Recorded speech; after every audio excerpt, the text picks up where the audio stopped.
Tomorrow, 115 cardinals begin the sanctified and secret process of electing the next pope. Pope Francis seems to have embraced an unknown figure who could reshape the future of the Catholic Church. His close association with Cardinal Luis Tagle has often sparked interest and, at times, controversy. I welcome you to our country, to the city of Manila, and to the Cathedral Basilica of the Immaculate Conception. And now, the Pope has finally made the decision to expose Cardinal Luis Tagle. Why has Pope Francis chosen to disclose this at this time? How will this alter the Church's power on the international stage? Join us as we deeply dive into how Pope Francis told the public the truth about Cardinal Luis Tagle. Relationship between Pope Francis and Cardinal Luis Tagle. The partnership between Pope Francis and Cardinal Luis Tagle involves complex loyalty rooted firmly in shared ideologies, mutual admiration, and pursuing an innovative course for the Catholic Church. Cardinal Tagle inspires the same values as the Pope. He is simple, hospitable, and acutely sensitive to the people's needs. Since the beginning of his papacy, Francis has envisioned the Church for the Poor, and what Tagle did in Manila before becoming a cardinal, embodying the message that he wanted to bring to the lowly and was able to touch the simple folks. The Pope, heavily influenced by Tagle, firmly believes in the power of the clergyman, not only in delivering motivational speeches. Their relationship is a common vision towards the possibility of coming up with a church that will still be relevant in times of adversity. The partnership between both characters rose to operational heights when Tagle was named prefect of the Congregation for the Evangelization of Peoples in 2019. Pope Francis has appointed Cardinal Luis Antonio Tagle the new head of the Congregation for the Evangelization of Peoples. This position is referred to as the Red Pope and comes with a lot of power, including authority over missionary activity across continents. When assigning Tagle to this important position, Pope Francis hinted at entrusting him with the further development of Catholic evangelization, especially in Asia, Africa, and Latin America, as these continents will form the future of the Catholic Church. Also, their relationship is not only work-related. What Tagle reveres certainly has an element that Francis has advocated. Both leaders have pointed to the values of compassion rather than doctrine, conversation instead of polarization, and doing instead of talking.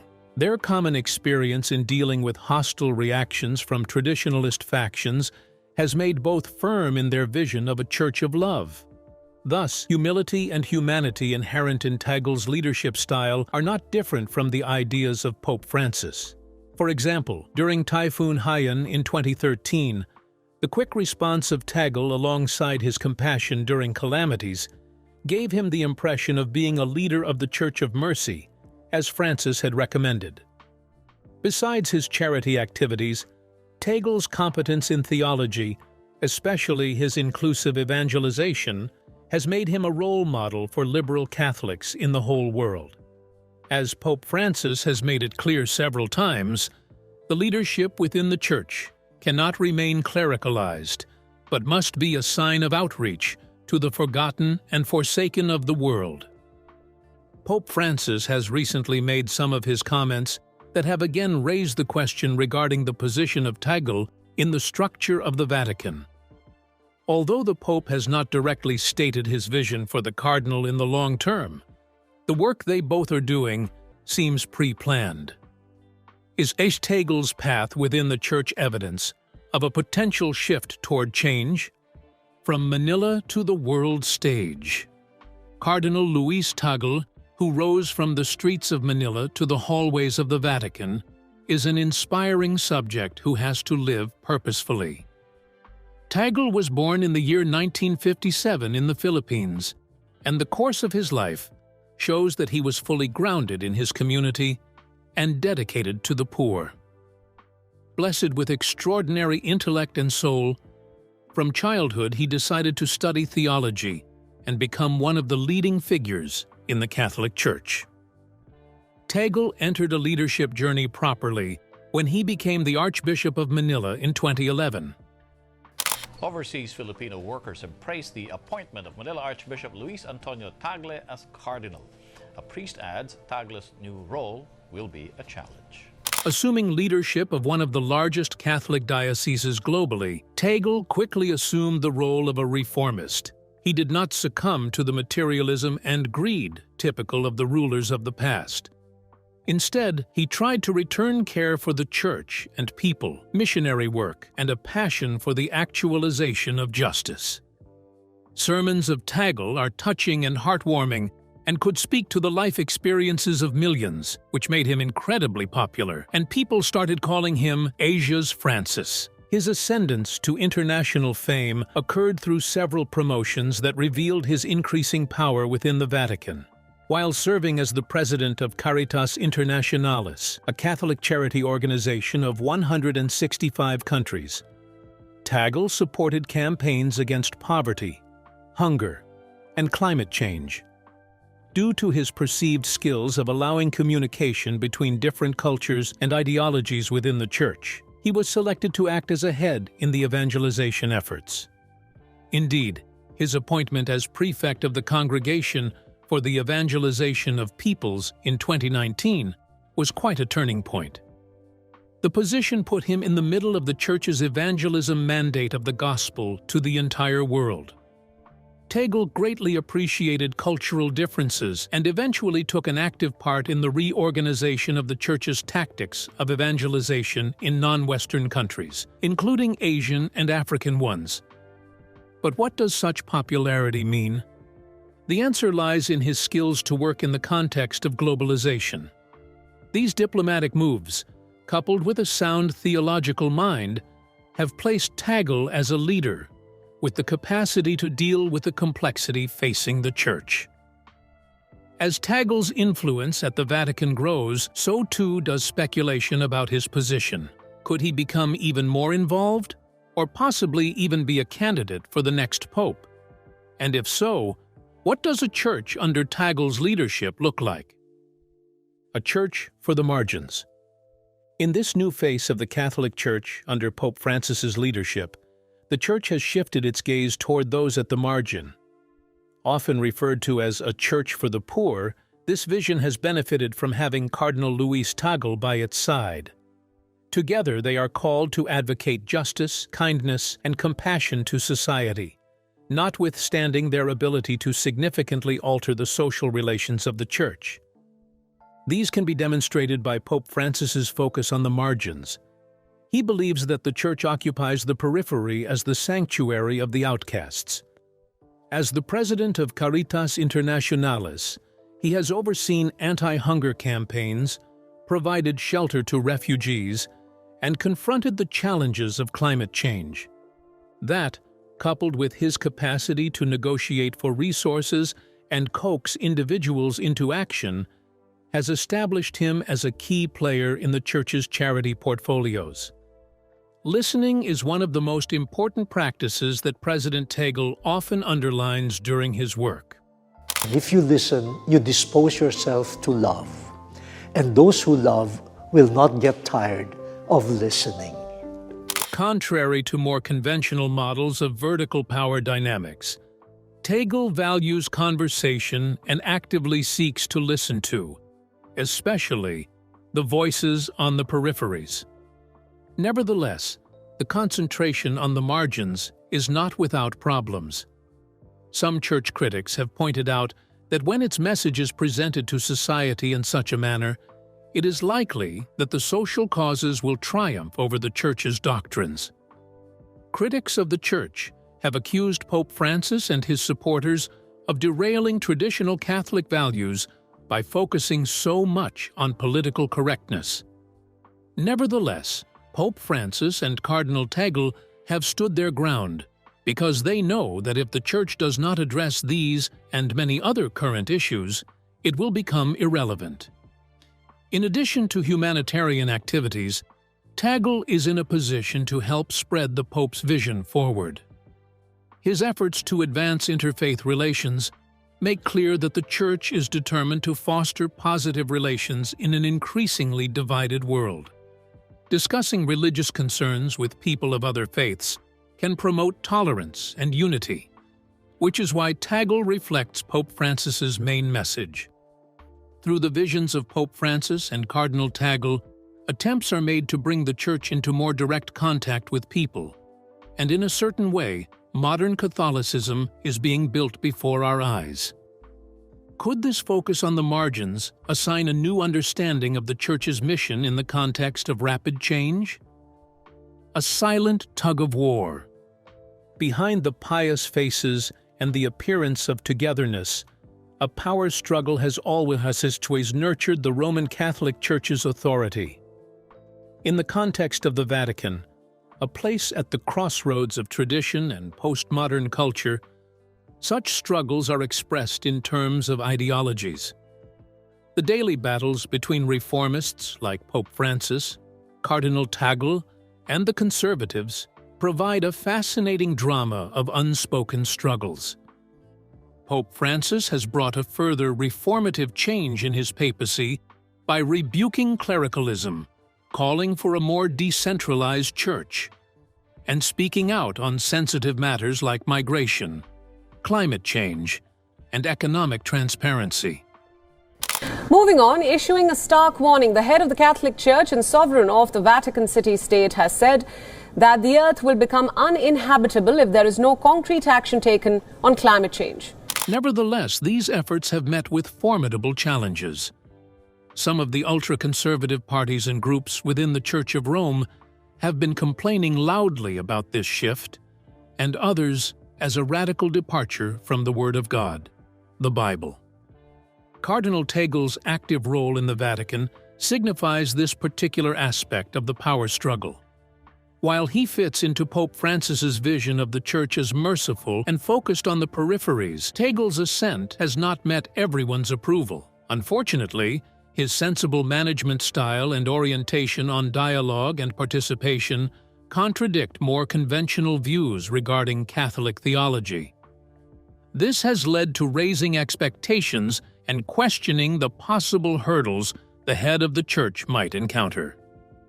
Financial supervision has been one of the most significant of all the fields involved in this power struggle. Cleaning up the Vatican's financial institutions has been initiated by Pope Francis, and it has raised a lot of controversy.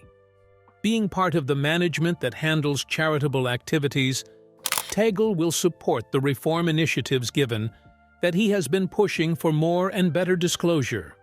However, this has also put him against some people with interests to protect, that is, the entrenched power groups. Succession adds a more complex layer to these dynamics. Although Pope Francis has not hinted at his successor, the increase in visibility of Tagle, among other figures, gives cause for consideration as to what kind of future the Church will be leaning towards. The conservatives might want to retain or promote candidates they believe would not perpetuate the framework's reform as Pope Francis did. The behind-the-scenes power struggle captures the confrontation that defines who must lead the future of the Church. These power struggles are not exclusive to the Vatican exclusively. They extend to dioceses in every country, affecting how leaders in the dioceses handle matters in the world. Many traditionalist elements were still operative, but the reforms showing the increased division between unity and traditional Catholicism became the hallmark of this age in the Catholic Church. How are these dynamics likely to impact the Church in its quest to overcome the tasks of the 21st century? And what part do the leaders, such as Cardinal Tagle, have to offer in these transitions? A visionary amid turmoil. Cardinal Luis Tagle's journey in the Catholic Church is not over yet this young cardinal has made a unique impact. Catholicism on the side of the poor and marginalized, a defender of human rights, respecting immigrants, and a champion of the oppressed of his country. Tagle is seen as a hope for progressive Catholics worldwide. However, he is exercising this power while overstretching the institution with deep-seated internal and external struggles today. Engaging with people is one of Tagle's strengths, making him friendly with people from all walks of life. Whether preaching to a gathering of followers in Manila or as a papal representative, Tagle was humble and easily connected with followers. Most people have been missing the shepherd's leadership style that he often preached, instead of the rigid institutionalist approach that dominates the Church. By celebrating an open and moving religion, Tagle has portrayed himself as a revolutionary in the new Catholic Church. However, this legacy is being built in the face of considerable volatility. While the Church's priests and other representatives continue to decrease their number and influence in Europe and North America, the number of the faithful in Asia and Africa is steadily rising. This demographic shift is both a strength and a weakness, in that it empowers but also complicates the task of serving a vast and heterogeneous congregation. Tagle, of course, has cultural sensitivity, and being a non-Westerner himself, is well known within the non-Western cultures and can thus be said to be well-placed to undertake this. Another characteristic feature in the process guide attributed to Tagle is the combination of tradition and the trend of recent decades. The roles he has embraced include interfaith dialogue and climate change. It is good that in the conference in Paris on climate change, the principles of fairness and equity would surface and would play a great role. Social justice, and issues that have shown a man ready to work with modernity. But this has also met some criticisms.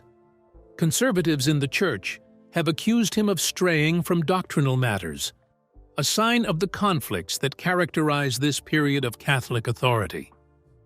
How Tagle will have been able to meet these competing demands will define his legacy in the future. With the developments still occurring within the Catholic Church, the issue of leadership rears its head. It means the good work that has begun under Pope Francis needs to be sustained by other leaders who will serve the organization in the future. Tagle's influence within the Vatican and loyalty to Francis's image make him possibly the one to influence the future of the Catholic Church. But will his vision have an audience in such a vast and usually polarized flock of Roman Catholics worldwide? Much has been said about Cardinal Tagle's footprints, which, however, are still under construction. For him, the challenges are quite profound, because he leads within an institution that has conventions, requirements, and an environment changing at the same time as the world, yet has to maintain orderliness. His ability to create hope, to become a driving force to unite people, will define him. Can his stewardship herald the new Catholic Church? One of healing, welcome, and revival. Tagle's prominent rival for the papal throne. Out of the various names that have been assumed to be in the line for succession to Pope Francis, one of the most effective contenders is Cardinal Pietro Parolin, who is seen as a strong contender to Cardinal Luis Tagle. Parolin serves as the Vatican's Secretary of State, a top-posted official who oversees the diplomacy and organization of the Vatican. Apart from being a cardinal, he has had wide exposure, placing him as a frontliner to the papal chair. Unlike Tagle, who has more of a pastoral bent of mind and is a reformist, before joining the Synod of Bishops, Parolin gained prominent experience in diplomacy and was best known for his conservative views. He is from Italy, implying that he is from the Catholic Church's fundamental core, facing problems of modern societal changes. He has gained respect among the traditionalists because of his work as the Secretary of State and his ability to shape the Church through its complex geopolitical relations and retain influence worldwide. While Tagle is believed to be closer to the peripheries, Parolin is viewed as a mastermind who knows how to deal with the Church hierarchy. Another characteristic is that he has been arranging and mediating various cliques in the Church from the time he came into power. Being a bridge builder, he has tried his best to address not only the issues of one side, but also of the other side, especially taking the middle-of-a-road approach in issues of controversy. This ability to work the internal politics has endeared him to those who prefer gradual changes to drastic ones. However, opponents claim that his ideas are not creative enough to meet the challenges the Church faces today in the era of global transformations. This conflict between Tagle and Parolin can be considered a reflection of the contradictions in the modern Church. While Tagle underlines the postmodern vectors of leadership, forward-looking inclusion, compassionate action, and people-centered orientation, Parolin reflects the traditional and diplomatic sensibilities typical for the Vatican administration. For many people, these discrepancies are permissive of fundamental questions regarding the direction of the Church in the future and what kind of leader is most desirable for it at the moment. Parolin's high profile also indicates the continued dominance of Italian clergy within the Vatican bureaucracy. The papacy has always been headed by Europeans, mostly Italians. This has been the case for centuries. This can be seen in the fact that while the election of Pope Francis has been nonconformist to this tradition, Parolin's candidate seemingly points to a reverse of this trend. This condition throws another twist into the whole issue of succession, which underlines the continuity of tradition versus New Age within the Church. Though they are from different institutions, both Tagle and Parolin are passionate about the Church's work. Nonetheless, work has pointed out how their different methods depict the odds of selecting the next pope. Which way will the Church choose? More contact with common people and their initiatives, or a continuation of the established clerical hierarchy? The answer to this question will determine the Catholic Church's future for the next few decades in question. Since the speculation about Pope Francis's successor has been making rounds around the media, the competition that exists between Tagle and Parolin offers an insight into the struggles the churches are going through. As how this contest plays out, the leadership of the Church will not only define but also its capacity to steer through a world that is constantly becoming more polarized and complex. What do you think of Cardinal Tagle as the new pope? And also, who do you think is most likely to get on the papal throne? Share your thoughts with us in the comment section. Remember to like, share, and subscribe for more. Also, click the next video showing on your screen. You will enjoy it.